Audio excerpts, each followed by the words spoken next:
Hi, Andrew Miller, Shane Black from hookemheadlines.com. We are coming back at y'all today with a second round preview video as the 2 seed Texas takes on the 10 seed Penn State. Texas advances to the round of 32 after beating 15 seed Colgate 81-61. That was yesterday evening, and then last night, about a few hours later, that Penn State just kind of dismantled Texas A&M. I believe 76-59 win for the Nittany Lions. To say the least, something I was not expecting. One of the more surprising results of the first day. Not necessarily a huge upset because A&M was just a 2.5-point favorite, but just the way that Penn State controlled that game almost beginning to end. I almost think that the scoreboard was more or indicated that the game was closer than it actually was because Penn State was up by 20 plus points for most of the last, let's say, like 28, 30 minutes of that game. So just a late run from A&M kind of brought it back within like 15 or 20, or a little bit less than 20. Anyway, Texas opens up as a 5.5-point favorite. I'd have to check what the line is currently sitting at right now, but I'm assuming that hasn't shifted a ton since early this morning. I'll be honest, like this is a really interesting matchup. I felt like I had more certainty heading into the Colgate game. Not nearly as much for this one. When you're facing a hot 10 seed with a player as good as Jalen Pickett, consensus All-American, I don't really know what to expect. I feel like Texas is warranted to still be favored, but this is a tougher matchup than you would get from most 10 seeds. Yeah, 100%. It almost reminds me of last year, the Virginia Tech team that Texas played in the first round came into the tournament really hot, having won a lot of games. They obviously won their conference tournament that year. Except the one difference with this Penn State team is they have a second-team All-American in Jalen Pickett that you mentioned. So that can be a real difference maker. And that's someone you have to, pay close attention to and, schedule a defensive game plan around. You saw him in the A&M game yesterday. I think he scored or assisted on 39 points, and in the first half, it seemed like it was every single point Penn State was scoring was either a Pickett bucket or a Pickett dish. The way he operates is kind of unlike anyone else in the country. He has an NBA body, but the way he plays kind of out of the low post at 6'4" is interesting, can back his way down. He's just a really versatile player and a really hard guy to defend, and obviously, Texas has a bevy of defenders that they can throw at him, but I don't know if any one of the Horns' best defenders, whether it be Tyrese Hunter, Sir'Jabari Rice, Timmy Allen, Dylan Mitchell, they're not the perfect matchup for him. They don't have the correct body type either. Some of them are a little too skinny, maybe a little too fleet of foot, but it's going to be a tough matchup in general for Texas. Kind of overarching theme, I think the one thing to take away from the Colgate game that hopefully Rodney Terry and the Horns can move into this Penn State game is how they defended the three-point line. Penn State doesn't shoot it at nearly the same clip as Colgate, who was at 41%. But I mean, the Nittany Lions are 39% from deep, so that's fifth in the country. They had the third most three-pointers made across Division I. We saw Andrew Funk yesterday against A&M just go nuclear. So that's something that Texas is going to have to be aware of, and I think it's a good and promising sign that they were able to defend the three-point line so well against Colgate.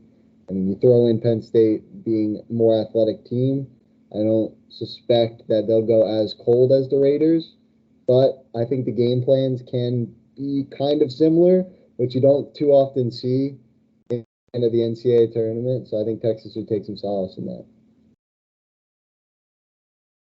Yeah, I mean, this Penn State team. It's hard to find a team in the Big 12 that really mirrors what they do. I don't think there's really a team quite like them. Big 12 is really, really deep, and those teams in the Big 12 at least have 4 or 5 guys that are all capable of either making, kind of like a couple of game-breaking plays or just winning games for their team. The closest thing that I can think of is like OU when they were kind of hot during the non-con slate and early in the big, there were times early in Big 12 play that they were looking pretty good when Grant Sherfield was really going off. And he was shooting like 56% from three before the turn of the calendar year, averaging like 18, 19 points per game.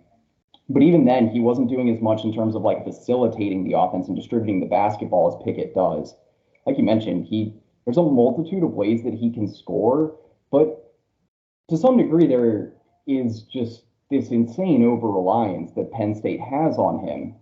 The problem is, like you mentioned, he is an NBA body. There's a multitude of ways that he can beat you, and his physical gifts allow him to be a difference maker, rebounding the ball, defending on the perimeter or on the wing.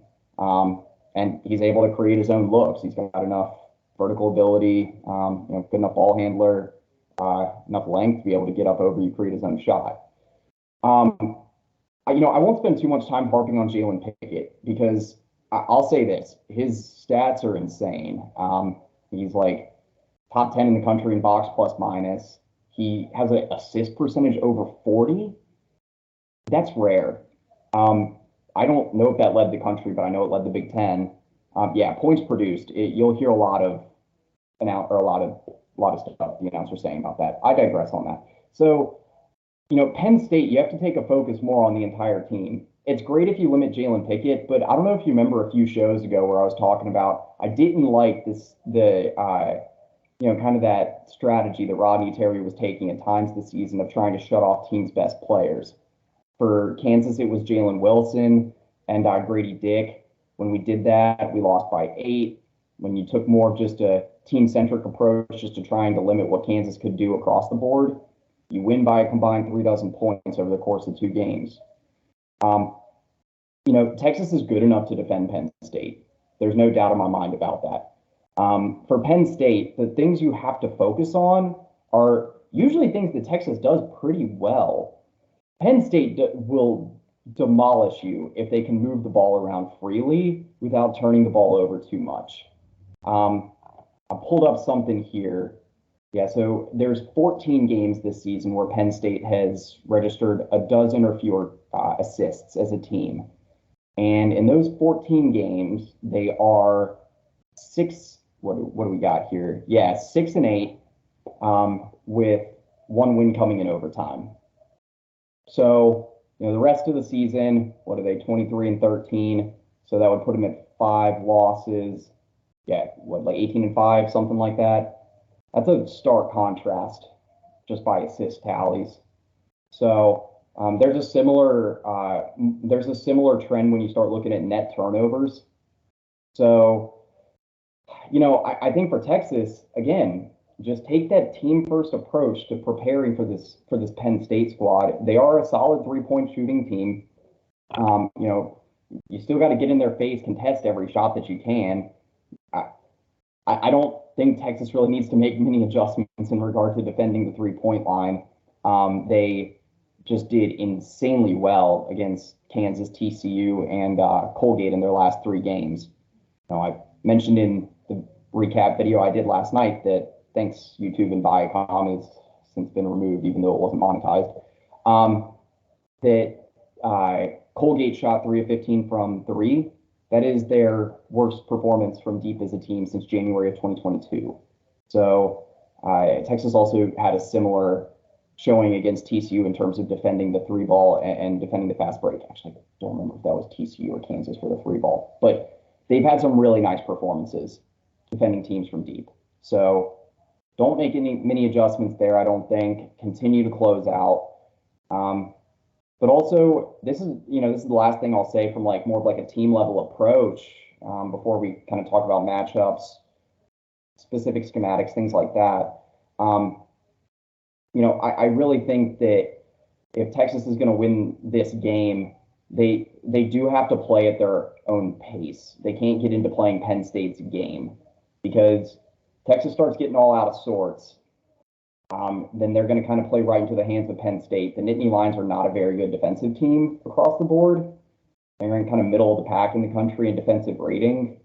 And they do have the tendency to foul a lot and give up buckets in bunches if you're, again, able to move the ball well and if you're able to play well in transition, which tends to be 2 things that Texas does well. So play at your own pace, set the tone. A lot of these classic overused sayings, but sometimes they ring true. This is one of those games. Yeah, I think playing at your own speed and pace is a great point you make. When Colgate was able to cut it, it seemed like they never got closer than 8 or 9 after the first 10 minutes. But when they did get it down into single digits, it was because the Longhorns weren't playing at their own pace. Colgate was kind of dictating, slowing the ball down on the offensive side while also speeding Texas up on the defensive side of the ball. That can't happen against the Nittany Lions. They're going to hurt you. They're going to be able to get out and run more than the Raiders did. They had the athletes to finish in transition and beat you down the floor. So I completely agree with your point. I think that's, like you said, people harp on it a lot. In this game, I think it rings true even more. But kind of looking at matchups, I think where Texas can have the edge here is down low. I mean, you look at Penn State, they don't trot out many guys over 6'7". So if we're looking at, more specific matchups, I think you want to turn down low. And this is a spot I think Texas could have the advantage. Looking at the Nittany Lions and what they've run throughout the season, doesn't feature many big guys. When they do have a big guy on the floor, it's going to be a 4 out, 1 in type of offense. Keba Njai, freshman, 6'10", 240, can definitely hold his own down low, but he's only playing about 14 minutes a game. Seems like he starts the game and then, gets another, few minutes here and there. But he's not a guy who's going to be on the floor a lot. You're going to see a lot of wings, a lot of hybrid playing. So I think this is a game where Dylan Disu and Christian Bishop can score their fair share of points on the block. I mean, we saw Disu go to work once again. This man cannot miss. He was asked about that little floater he has after the game, and he said it's just kind of come natural over the past couple weeks. So any way to get the ball down low, I think it's going to be an advantage for Texas, and I think it's something you should look to often. And Jai also has had a little bit of foul trouble issues, even with the limited amount of minutes. So if you kind of render him obsolete in this game, that's going to leave the Nittany Lions scrambling to try and match up with you, whether that's throwing in guys who really haven't played a lot this season or just trusting their wings and giving up the size. Either way, I think massive advantage. I trust Christian Bishop at this point in his career. If he's going against a smaller defender, he can get over that right shoulder and use that left hand to finish, as well as anyone on the team. So I think that's something certainly to look at because on the wing and on the perimeter, it's more even than you may think, even though that's Texas's strength. A little backwards way of thinking, but maybe that's what helps us get it done in this one. What are your thoughts? Yeah, I mean, it's interesting to look at the matchups in the paint for this one for sure. I think that's where this game could largely be decided, at least if you're the Longhorns, because Penn State has had a lot of games that were decided just in terms of their ability to manage opponents' ability to score in the paint. Um, Penn State is not a team that scores much in the paint or in the fast break. Let's see, on the season they average just over a half dozen points in transition per game, which is good for the 13th percentile in the country. Um, so that hasn't played a huge role for them this season. And there's not much of a trend either if you look at their fast break points. Like more fast break points does not equal more wins for them. Points in the paint is a little bit more of a specific trend line. Texas has been doing well in terms of scoring in the paint for both like quantity and efficiency. Dylan Disu has been money, essentially shooting better than 70% in the paint, with most of his attempts coming from there in the last 5-6 games. He had a 17.10 effort or 17.10 rebound effort, double against Colgate, and he'll have the opportunity to get more production down low again in this game. He'll need to be rock solid. Christian Bishop could be huge off the bench. When he has even a similar size big that he's going up against, he tends to do pretty well. It's when you get like the Kalkbrenner or Musa Cisse size guys that he's going up against that present major issues for him. I mean, those two, Timmy Allen, just from the perspective of scoring from inside the arc and facilitating the offense inside the arc, he had 5 assists in 20 minutes against Colgate, so I think he could be critical in this game. I'll say this about Penn State's paint defense. They are 2-4 on the season when giving up at least 38 points in the paint this season. And Texas has been hovering around that points in the paint mark per game in the last 10. And so if you're looking for a target to hit in this one and your ability to set the tone, points in the paint, get some easy buckets, some high percentage looks. Texas was able to make it rain from 13 three-pointers made against Colgate. Now, if you want to do that again against Penn State, great. But I think more than likely, you're not going to stay that hot 2 games in a row from deep, especially not against some of the lengthier perimeter defenders that Penn State has, and they'll be preparing for it.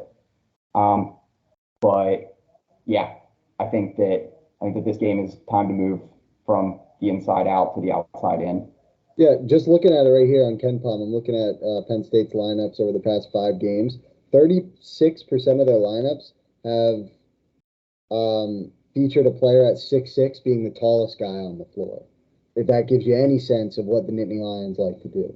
So and the good thing about the Texas bigs, Dessou and Bishop aren't guys that really get played off the floor against smaller lineups. They're not the quickest guys, and they aren't great on the perimeter, but they can certainly hang. And if that offensive advantage you're getting is, much better than what you're giving up on defense, I think you got to stick with it. And I think you could see a lot of damage done on the offensive glass as well. Penn State themselves don't rebound well on the offensive glass. They typically like to get back on defense. That's a complaint I had in the Colgate game. It seemed like the Raiders were getting a lot of offensive rebounds, which was a little bit frustrating. I don't think we're going to have to worry about that against the Nittany Lions. So, yeah, just the more I look at it, the more I'm excited for these big guys and think they can have some really good games. That is true. I mean, yeah, this is a game where if you lose the rebounding battle, Texas is in trouble. That's for sure. Yeah, smaller team playing more small ball. So, like I said, this is an important game for a guy like Dylan Dessou, something that I mentioned a lot recently, runs the floor really well in transition. That's a way that not only can you keep up with a smaller lineup for Penn State, but you can also maybe get some easy money buckets in transition and really take them out of their game. I want to mention this because I kind of hinted at it in this video, but Penn State and Colgate, man, like this might be stating the obvious, but holy crap, are these like 2 opposite teams in so many respects. It's not like Colgate's this high-flying team that is also a defensive juggernaut, but, Colgate is a team that really has a lot of different guys that can get the job done. Yes, they move the ball around really well, and they play solid fundamental defense. They've got some bigger guys that they can rely on, but they need clean looks to make their money. Penn State does not. Oh, I did not realize that. Can you take a whack at what they're shooting from beyond the arc on contested jumpers this season? Contested jumpers, like 20%? Yeah, 37. So yeah, that's better than Texas overall. So I guess I'll leave my point at this because we're running up on time here. I mentioned that you just have to contest Colgate to get them out of rhythm. Penn State, I don't know how much that's really going to matter.